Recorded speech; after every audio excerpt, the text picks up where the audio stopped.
Donald Trump's persecution prosecutions campaign is being led by his Attorney General Pam Bondi, and it seems to be growing.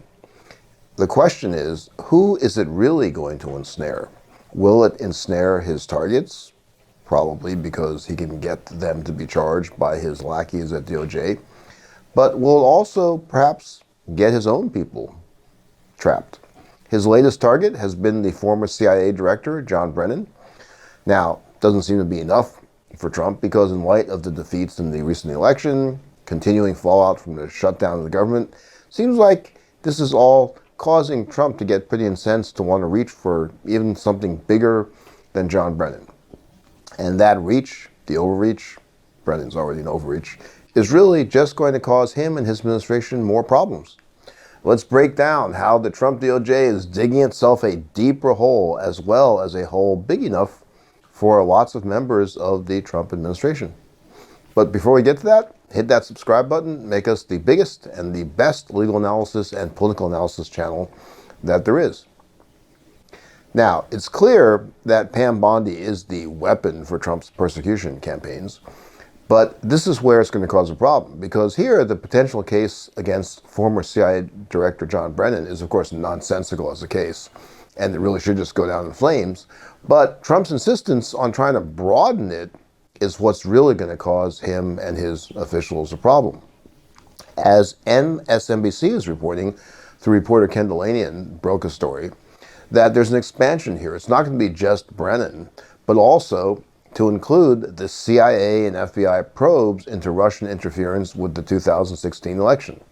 Now, if that sounds really familiar to you, like there's an echo in here, or as the legendary Yogi Berra said, it's deja vu all over again, it is.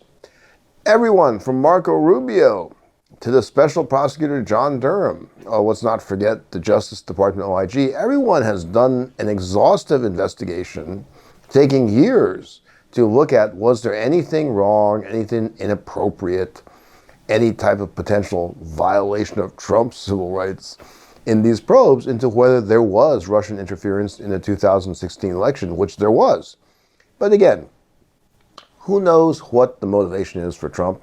But we might infer that in light of the election results, in which Republicans went down in flames, in light of the shutdown, which is hurting Americans tremendously and will hurt the Republicans in the midterms tremendously, but that shutdown has to keep going, right? Because you can't have the House of Representatives come back, because if they did, then they might vote to release the Epstein files. So lots of desperation and anger. Maybe that's why Trump is looking for bigger and bigger distractions, so he returns to his favorite obsession with why they tried to get me in 2016. But this may really implode upon themselves. It'll take some time to implode. But firstly, the cases aren't going to go anyplace, because while they will go someplace in the sense of they cause difficulty and hardship on the targets, these are all going to be pretty weak cases. Cases take a long time to get to trial, then they get appealed. These cases are probably going to run out the clock on the Trump administration. But nevertheless, very inappropriate, abusive to bring these nonsensical cases. But the way he's going, also a good chance of exposing prosecutors from Trump's DOJ as well as other officials to other kinds of vulnerability. For example, the story being broken by Ken Delanian is that the grand jury subpoenas are being prepared by the Trump U.S. Attorney for the Southern District of Florida, where apparently, according to court documents, 2 grand juries have been impaneled. One of them is in Fort Pierce, which is where Trump's favorite judge, Eileen Cannon, who helped torpedo the Jack Smith investigation, sits. I mean, had some help from Merrick Garland too because of the pace, but she really helped torpedo it. Great example of forum shopping by the Trump DOJ, because they would love to be in front of Cannon for any kind of case that's pro-Trump. But there are some problems. What are the problems? Someone seems to be leaking grand jury information, which breaches grand jury secrecy. Who could it be? Well, we don't need a lot of investigation to figure that out. Take a listen. I've been very publicly calling for that on your show and 5,000 other media hits for the last 3 years. There's now a special grand jury that that Jason just motioned the court in the Southern District of Florida to open in Fort Pierce.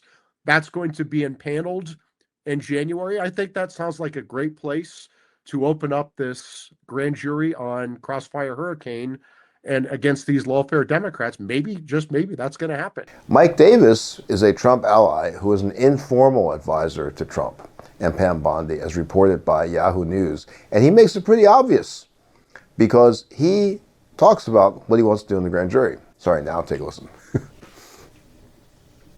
So in this interview, the Jason that Mike Davis is referencing is the U.S. Attorney for the Southern District of Florida, who probably should not be telling Mike Davis about the grand jury plans. Now, Davis is a, quote, informal advisor, not a government official and not a government lawyer. He's probably not bound by 60 grand jury secrecy, as the rule is. But guess who is? An attorney for the government. That's what the rule says. Like the U.S. Attorney for the Southern District of Florida. Like Pam Bondi. And whoever told the White House spokesperson that confirmed the existence of the grand jury. Now, Mike Davis ends his interview with a lot of crass macho posturing, which passes for being a man among the Trump supporters. So let's just listen to how he likes to close it. As I've promised and as I will deliver, justice is definitely coming. So lawyer up, motherfuckers, because justice is definitely coming. Now, nothing's going to happen with the current DOJ, right? But when that changes, and it will, keep that in mind. And nothing's going to happen with this Congress right now in terms of oversight, making people testify under oath or take the fifth about what they did with regard to these leaks, these improper prosecutions. But when that changes, and it will, then Mike Davis's advice, right now he wants to sound very macho and threatening to the Democrats. He wants to get in trouble. He wants to put in jail. But there's going to come a time when his advice might sound just about right to be the advice being given to Trump's own officials. So we'll keep an eye on that, and we will talk to you soon. Thanks for those replies and comments, and keep them coming. Can't get your fill of Legal AF? Me neither. That's why we formed the Legal AF Substack. Every time we mention something in a hot take, whether it's a court filing or a oral argument, come over to the Substack. You'll find the court filing and the oral argument there, including a daily roundup that I do called, wait for it, Morning AF. What else? All the other contributors from Legal AF are there as well. We got some new reporting. We got interviews. We got ad-free versions of the podcast and hot takes. Where? Legal AF on Substack. Come over now to free subscribe.